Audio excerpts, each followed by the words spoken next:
good on it.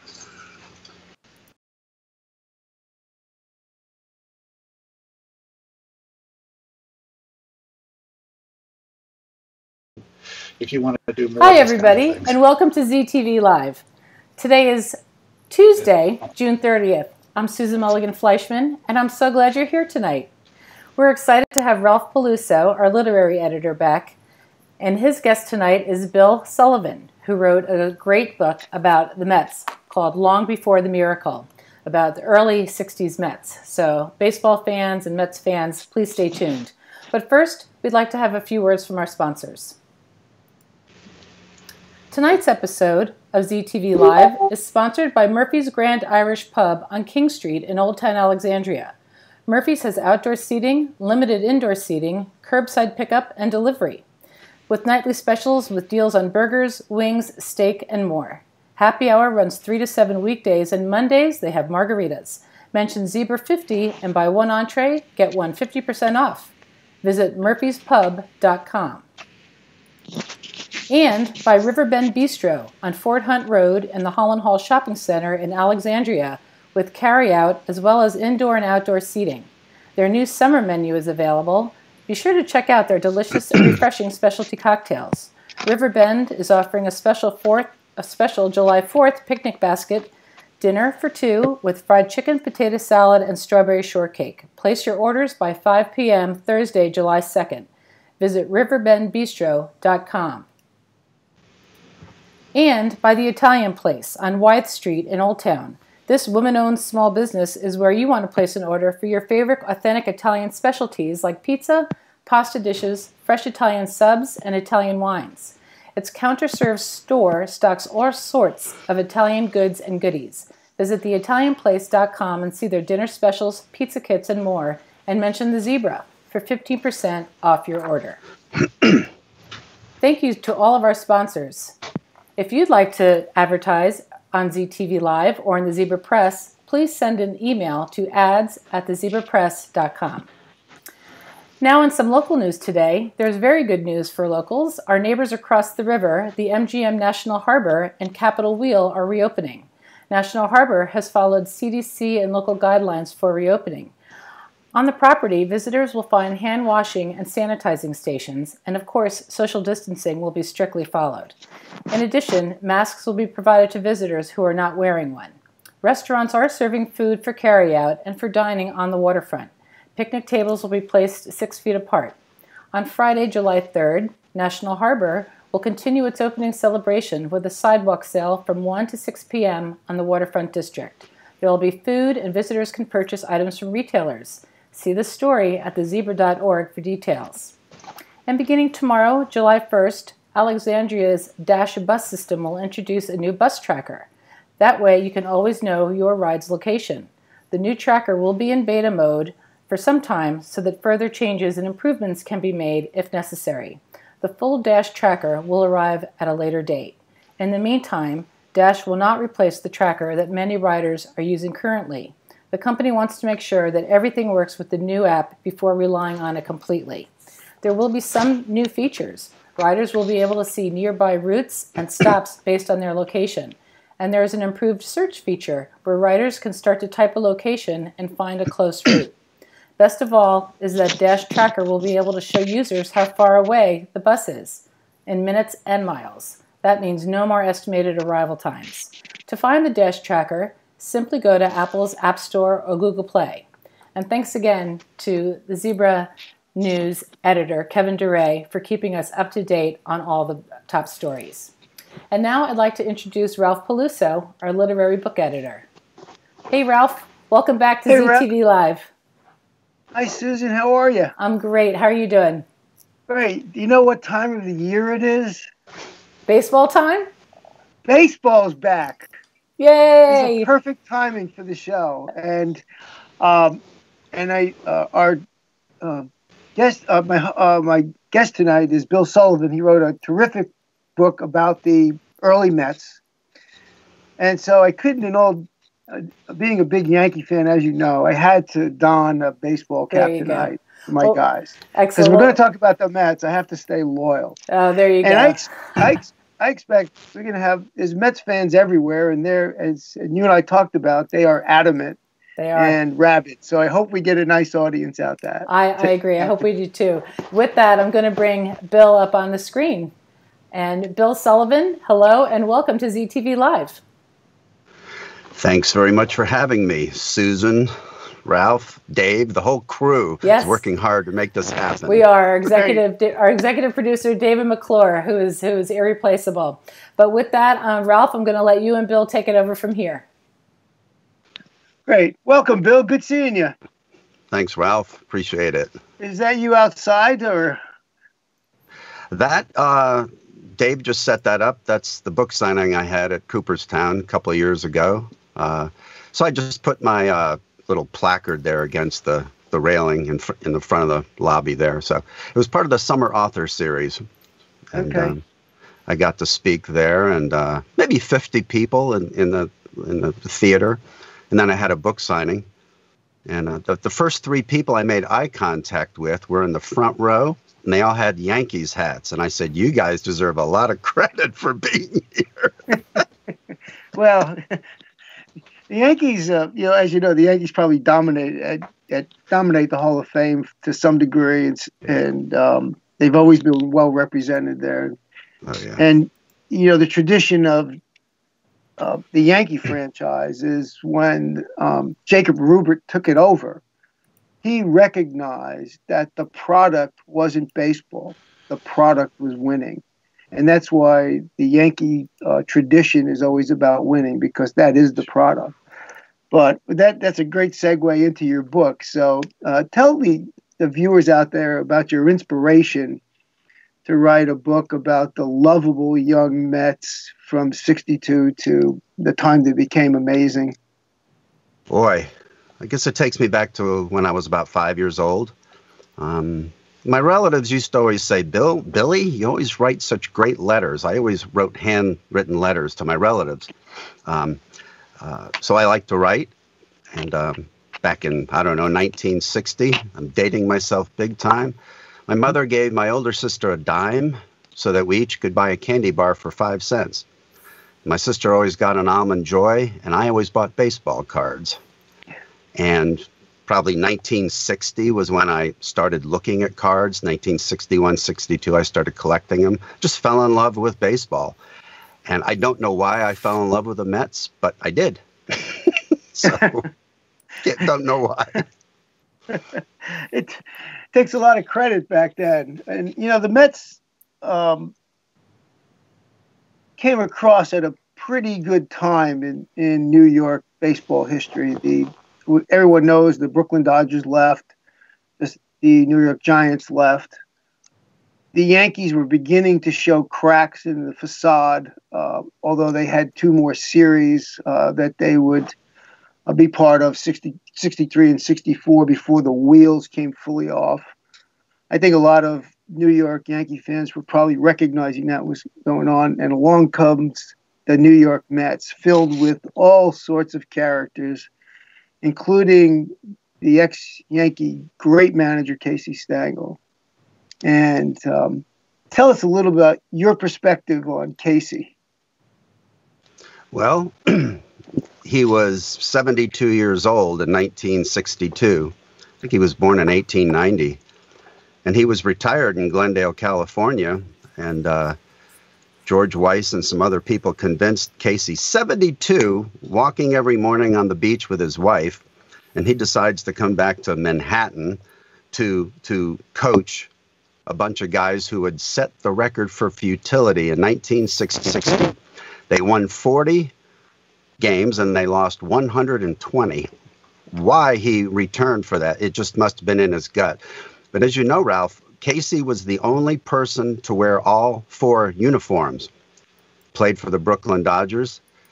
He managed the Mets, managed the Yanks. He was also affiliated with the New York Giants. He's the only person to wear all 4 uniforms.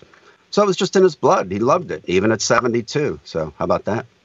Yeah, he was a terrific manager. Do you think that he still had it with the 62 Mets, or do you think he was running on fumes? I think the latter.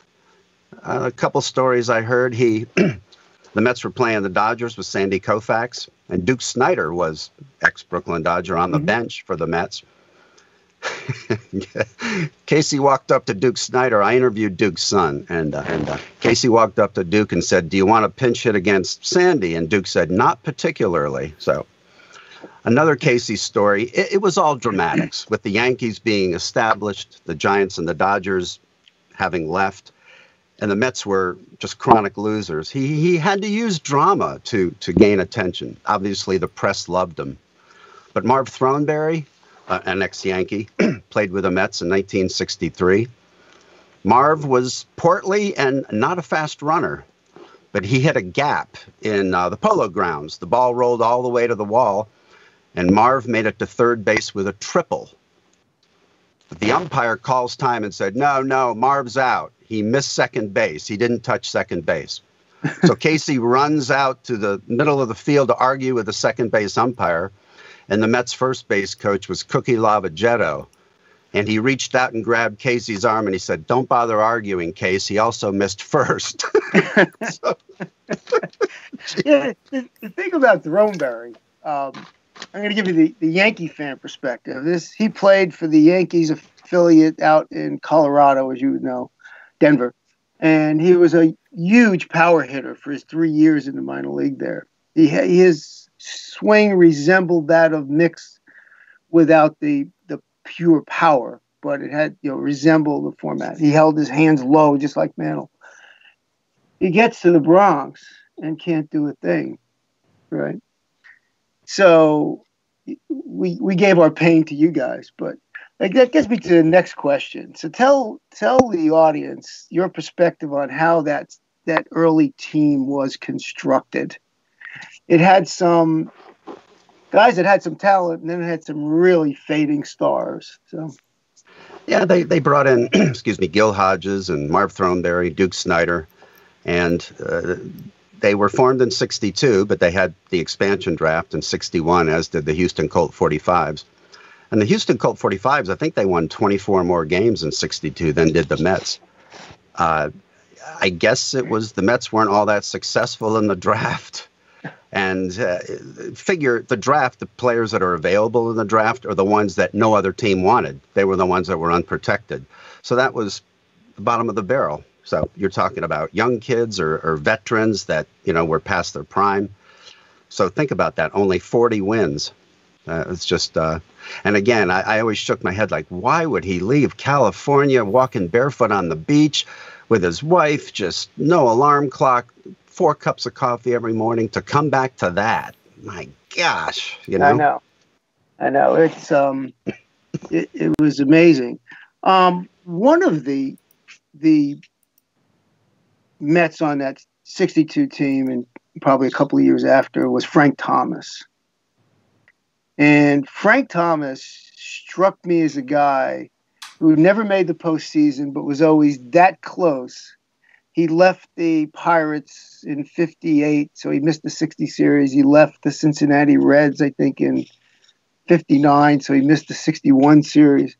And then he comes to the Mets, and he has a stellar first year, and then fell off the map. What happened there? Frank had a big bat, and I talked to Frank, and he said, "Bill, before we go any further, before I let you interview me for an hour," he said, "I need you to make a donation." I said, "All right, Frank, what are we talking?" He said, "Well, it's the local food pantry." I said, "All right, Frank, how much is it going to be?" He said, $5. I said, "Okay." So again, back to 1962, the Mets won only 40 games, and I saw 2 of those victories the same day. My mother drove me from Schenectady, 3 hours north, to the Polo Grounds. The Mets won the first game of the doubleheader, and they played Cincinnati, and Jim Maloney and Jim O'Toole were not pitching, with the rotation. So the Mets faced the lean part of the rotation of the Reds. All right, so the Mets win the first game. The second game goes to extra innings. It's a Sunday, and my mother's like, "I work tomorrow. We're going back to Schenectady." So we left in like the 8th inning. So I fell asleep in the car. I was 6. And I woke up to my mother screaming they won again. She had the Mets game on the radio. Frank Thomas hit a home run in the 10th inning to win the game. Two wins, 1 day, only 38 more wins all season elsewise. So And how about when did that occur? What time of the year was that? Was that early was on? August 3rd, 1962. Wow. Yeah. That was my first game I ever saw. So So when you're sitting in the Polo Grounds or approaching the Polo Grounds and you looked across the Harlem River, what'd you think of the cathedral? Good question. The second time I went to the Polo Grounds was a year later in 63, and my mother's brother, my Uncle Howard, took me. So from Schenectady. So we got down to that light, that stoplight, and there's the Harlem River. And my Uncle Howard looked at me and he said, you sure you don't want to go over there to see a real baseball game? And he pointed to Yankee Stadium, and I was like, no, I do not want to go there.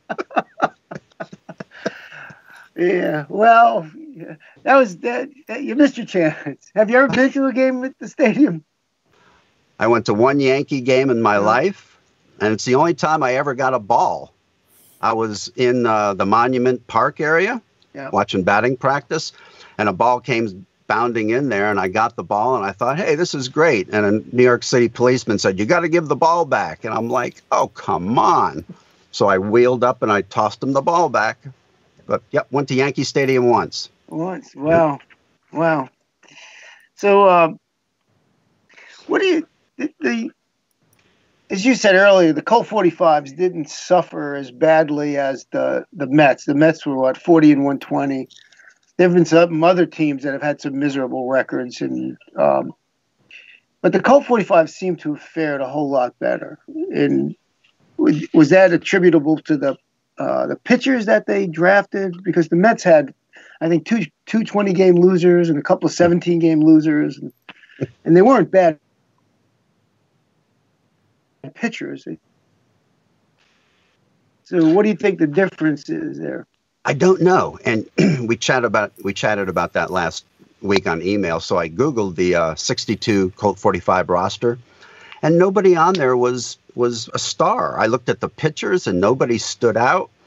And I'm thinking, how did these guys win 24 games more than the Mets did? I have, maybe their schedule was a little lighter. I don't even know who they played. But the Mets, they played in I don't know, an older stadium that was probably an old minor league stadium before the Astrodome was built. Yeah. But I don't know. I mean, I just don't know much of the history on the Colt 45s. But the one thing that may play into this is something that Frank Thomas said, and you have it in your book, is the Mets lost something like 58 one-run games after the seventh inning. Which leads you to maybe believe that the back end of the bullpen was just awful. And maybe that has a lot to do with it. I don't know. I wasn't a big Mets fan. I sort of watched them from afar. But that struck me as quite a number because hearing that from a baseball guy. What about Choo-Choo Coleman? He's one of my favorite guys to play for the Mets. For whatever reason, it might just be the name. But, Choo-Choo was one of the gentlemen that I wasn't able to reach. I probably tried maybe 130, 140 Mets from the first 3 or 4 years. And a lot of times I would get their spouse, or for the Mets that were deceased, I would reach family members, and I got great quotes. But back to your previous question, most of the Mets players that I interviewed 3, 4 years ago were probably 78, 79, 80 years old. But the passion was unbelievable.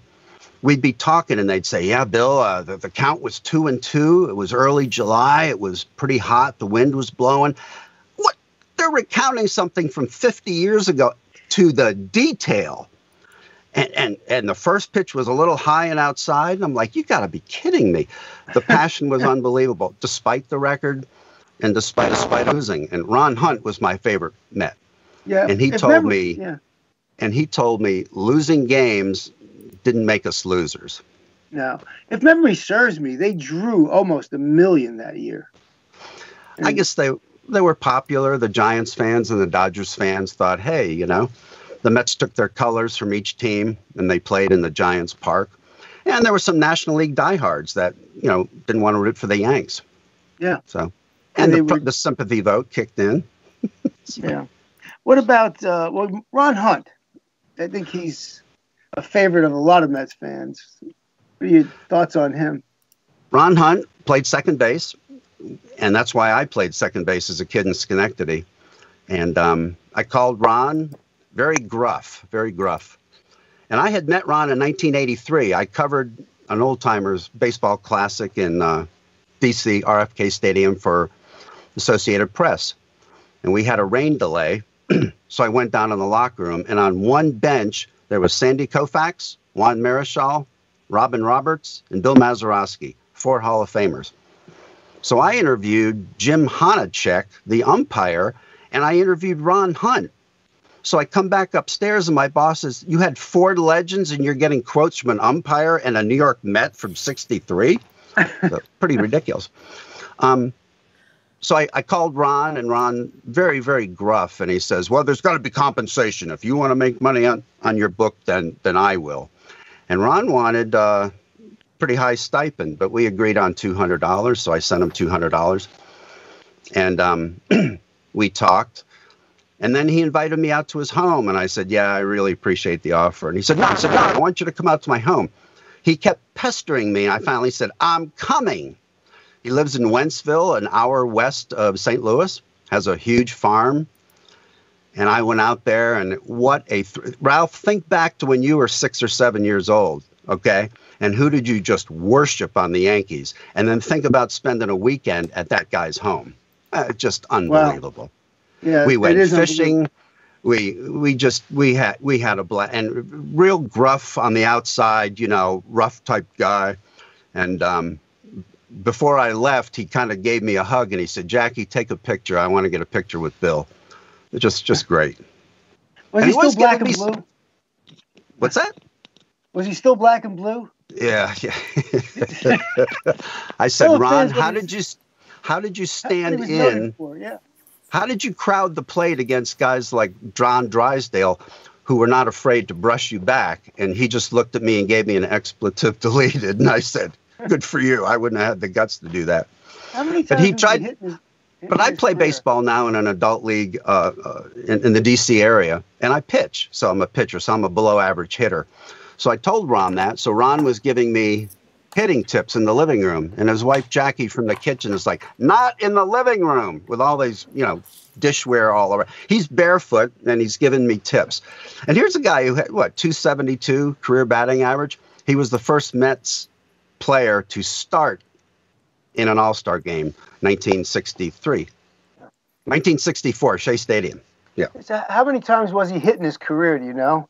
It had to be well over 60. Yeah, Ron had the record until Don Baylor or Craig Biggio broke it, but for years he held the record. Yeah. But he told me, he said, "Bill, you make too many right turns at first base, you go home." That's he got on base any way he could.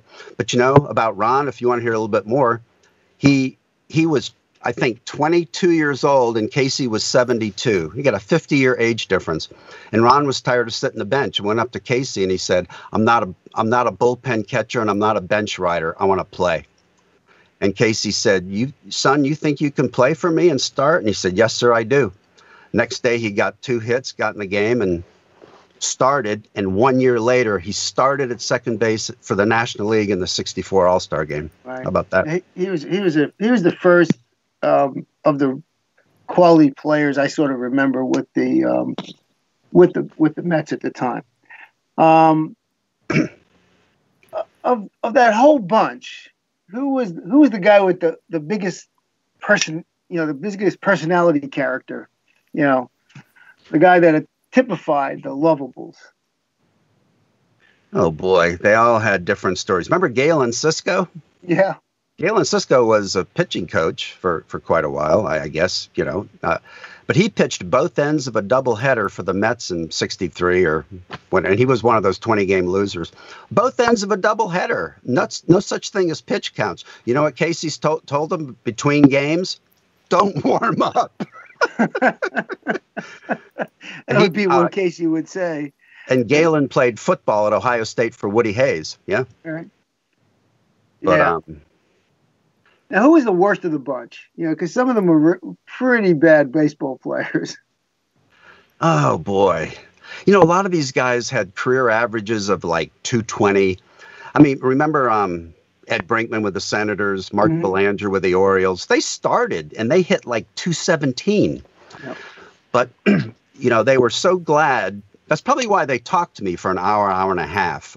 I had all my questions prepared.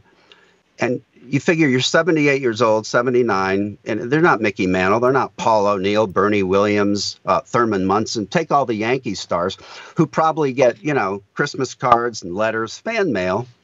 I mean, these guys, nobody ever talks to them. Nobody calls them or writes them. So when I was on the phone, they were thrilled to just recount their whole career, even though they were like a 220 hitter. Yeah. Somebody was giving them attention. So. Yeah. And then talk about the path to 69 a little bit. So, you know, they were the fastest team, I think, if any sports franchise to go from sort of the new team to World Series champions. They did it in 7 years. So tell what started to change in that path to get them to the point where they would pull such a great win off in 1969. Good question. A lot of the players, they gave me the two-word answer, a lot of guys. Gil Hodges. Gil managed here in Washington and came to the Mets. He obviously played for the Brooklyn Dodgers. It was just a near miss for the Hall of Fame. But Gil was very serious in all business. And I'm not sure if it was a lackadaisical attitude before Gil got there, but the players had a lot of respect for Gil. He didn't like players fraternizing with the other players before the game. He didn't like loud music in the locker room. And I guess he just got the Mets to just lock in and focus. You know, but 69, Jerry Koosman became a friend of mine. Jerry, I think he won 2 games in the 69 series, and he was on the mound when the Mets clinched it in Game 5. I asked Jerry if he was nervous. He said, I was so nervous in the bullpen, I was losing feeling in my left hand, my left fingers. He was a left-handed pitcher. And he said, I couldn't break the curveball like I really wanted to. Yeah, it was just a great quote. But 1969, I was a freshman at Bishop Ireton High School in Alexandria. And I had one of these little transistor radio earplugs like I have in now under my shirt and my blazer and my tie. And my art teacher said, Mr. Sullivan, you've got to take that earpiece out of your ear during class. And I said, Father,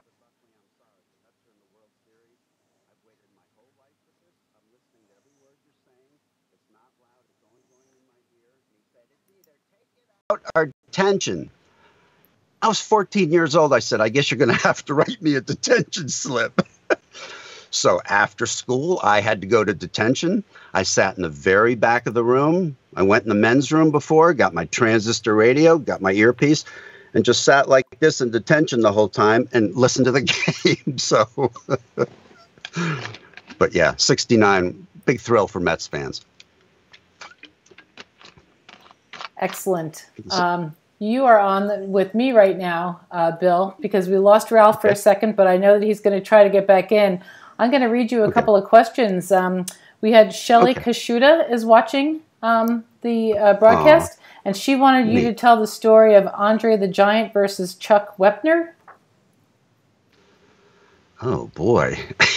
I didn't follow the wrestling with Andre the Giant, but for trivia's sake, Chuck Wepner, I was watching boxing highlights, I don't know, the last few weeks. I think Muhammad Ali was put on the can. I think Muhammad Ali was knocked down 4 times in his career, and Chuck Wepner was one of them. Bayonne, New Jersey. Oh, really? Are we all back? You're almost here, Ralph. Okay. But you think about that, Muhammad Ali.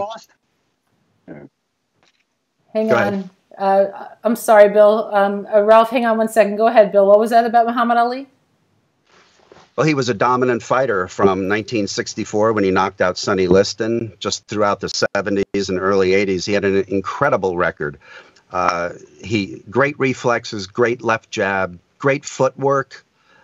just a tough fighter. And a lot of his opponents would stand in, like Joe Frazier and Liston. They'd stand in close, but he had long arms and he just always danced. He literally moved. He would dance on his feet. Point being, he was an incredible fighter with an incredible record, and only 4 times he was knocked down. And Chuck Wepner, whose brother was a bartender in Bayonne, New Jersey, how would you like to say that? I put Muhammad Ali on the canvas. Yeah. Only 4 times in like 70 fights did that happen. Wow. So. Wow, that's pretty impressive. We do have another question up here. Shelley again wanted to know, who is the best Mets power hitter of all time? Ooh.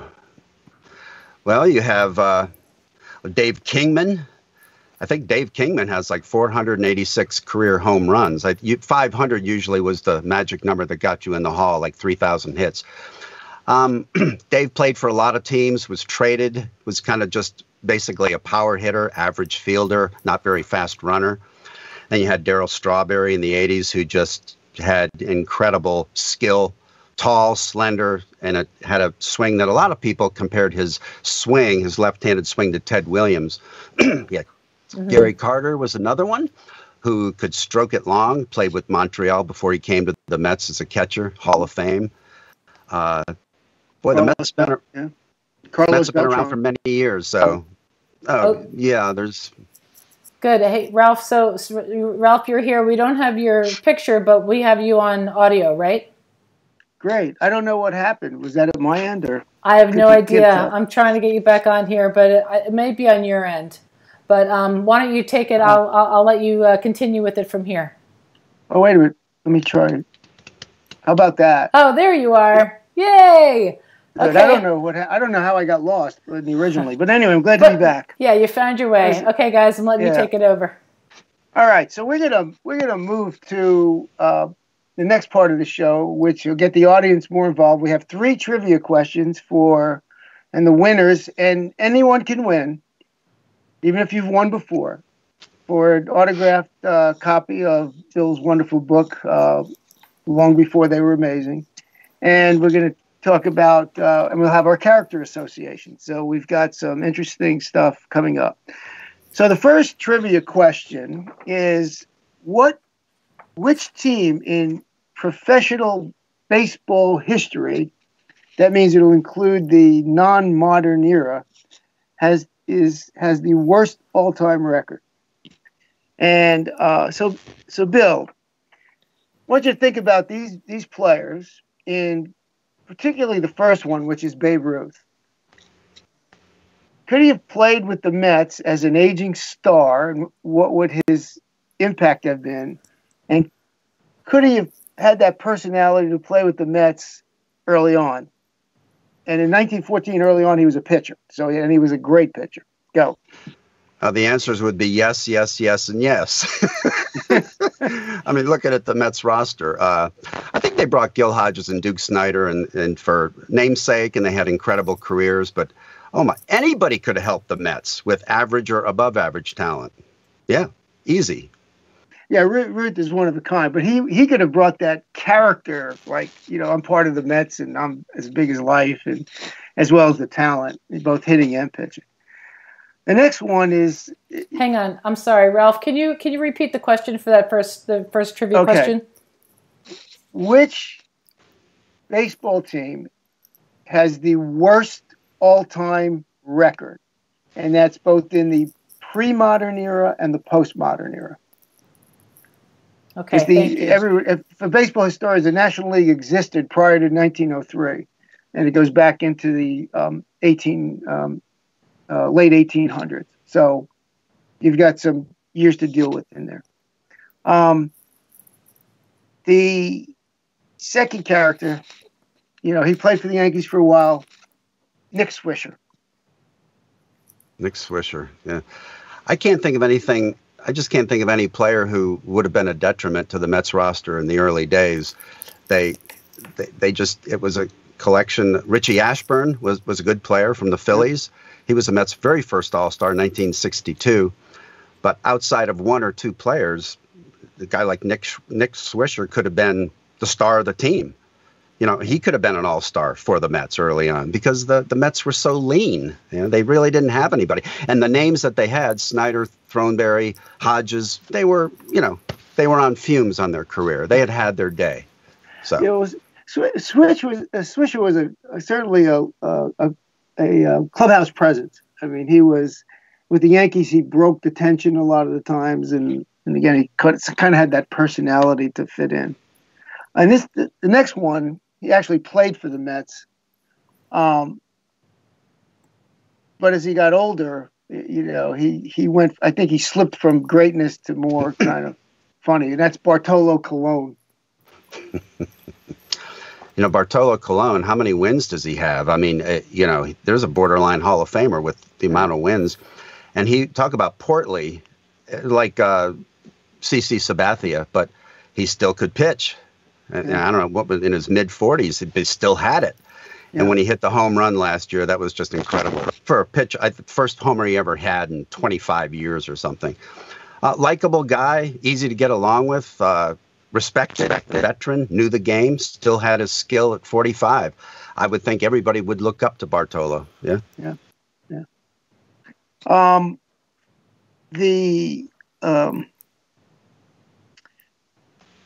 don't know if we have a winner on that first question yet. We do have a winner on the first question. We had a lot of people very close. Stuart McCusker guessed the Richmond Spiders, but it was Ray Johnson who correctly guessed the Cleveland Spiders. So Ray Johnson wins the book. Mm-hmm.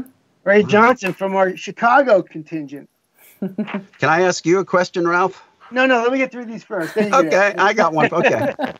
I'll get that at the end. The second question is who, as part of the original Mets, played with Babe Ruth? And you got to listen to that question carefully because it's not only the players, there's a coaching staff.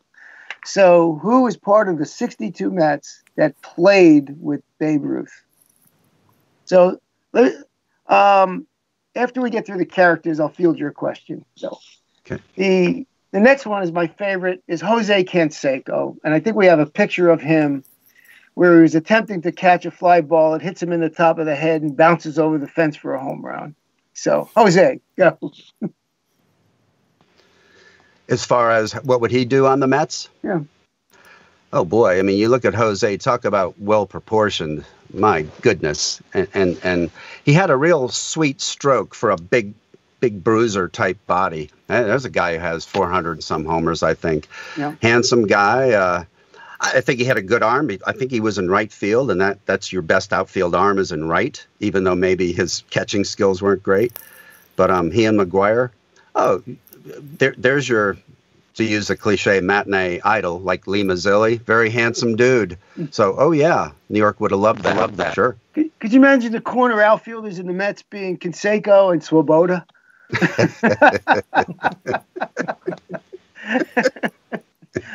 That would have been, you would have had a lot of outfield errors. And I think some of the Met fans out there may be cringing. Okay. Next one. Truly. No, I was going to say we have answers, but not a winner yet. Okay. The next fellow, from the manager perspective, because we had Casey and then we had Westrom, then we had Gill. So for those early Mets, Billy Martin as the manager. Billy Martin, Binghamton, New York native. You know, I respected Billy when the Reggie Jackson incident happened, and the Mets had nobody of Reggie Jackson's caliber on their roster. But remember, I think he either pulled him in the middle of the game or at the end of an inning. But little Billy was like a pencil. He was like 5'8", 170 pounds. And you remember Reggie Jackson just was, just manly, muscular. Yeah. And Billy didn't like the lack of hustle on Reggie's part and just literally got in his face and had to be held back.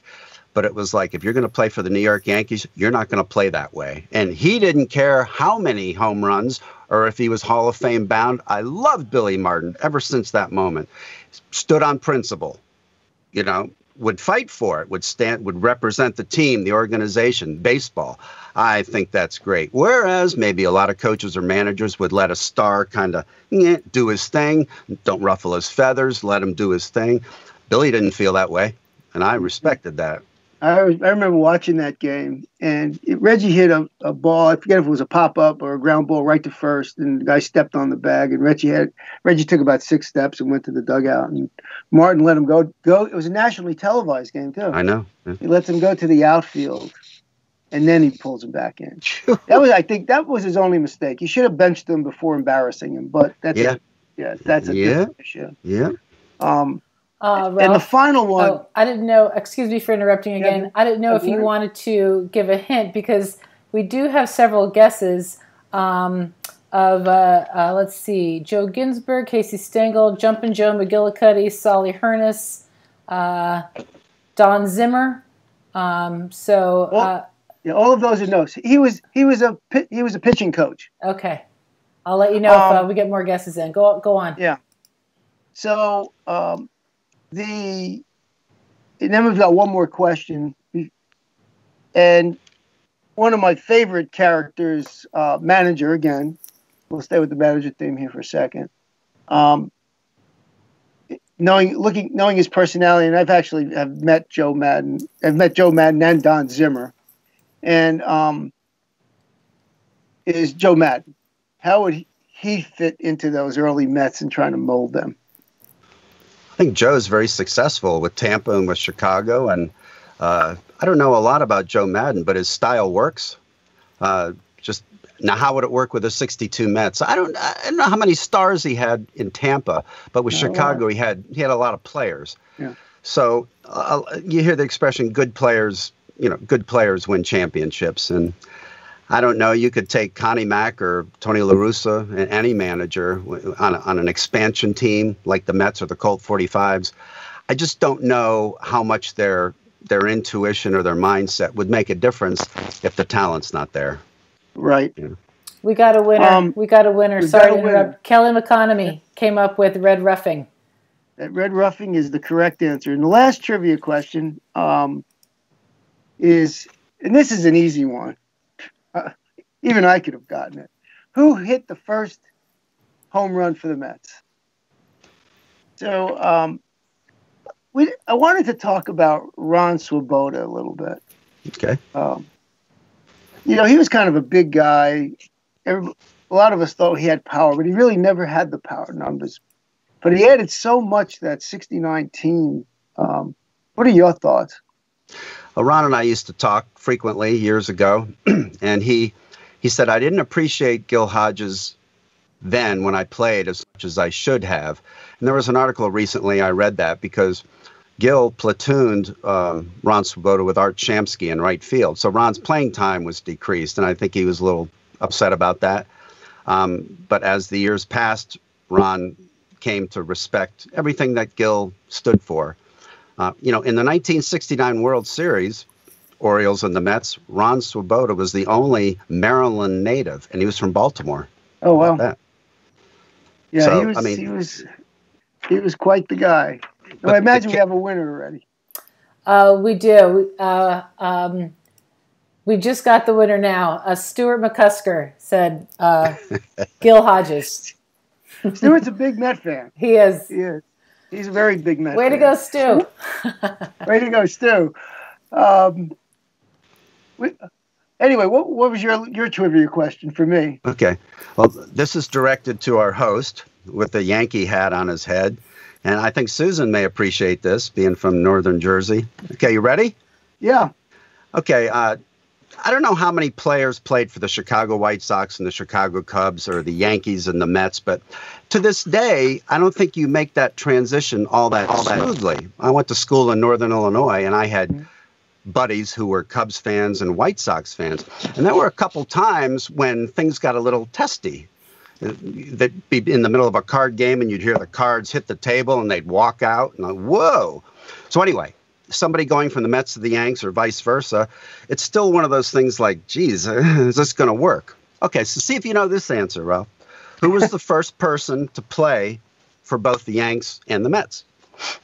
Gene Woodling. That's a good guess. You want me to tell you the answer? Here it is. Gladys Gooding. She played the organ. Oh. Yeah. At Yankee Stadium and Shea Stadium. Person to play for both of them, not the first player. And Gladys also played the organ at Ebbets Field for the Brooklyn Dodgers. So there you go. The first player was Gene Woodward. Good guess. Good guess. Yeah. Yes, your answer, technically, yes. Very good. I like that. Well, that was fun, Bill. I'm glad you joined us. It was very entertaining. I think we provided some good insights to the early Mets to our fans and viewers of the show. The Met fans are great. They're part of New York. Yankee fans, we love New York, and when the Mets win the World Series, as long as they're not playing the Yankees, we're very happy for them as well. So thank you very much for joining us, Susan. Thank you. Thank you so much. Before you go away, Bill, I was bringing up the photo, and Stu did answer it correctly, but he got it a minute after Shelley Markham Kashuta answered Gil. So we'll have to send a book to Shelley as well, because she really was the first one to get the right answer. And Shelley, my apologies. Sure. The scroll goes so fast. Something to get used to. Yeah, it does. So, it does. Yeah, it sure does.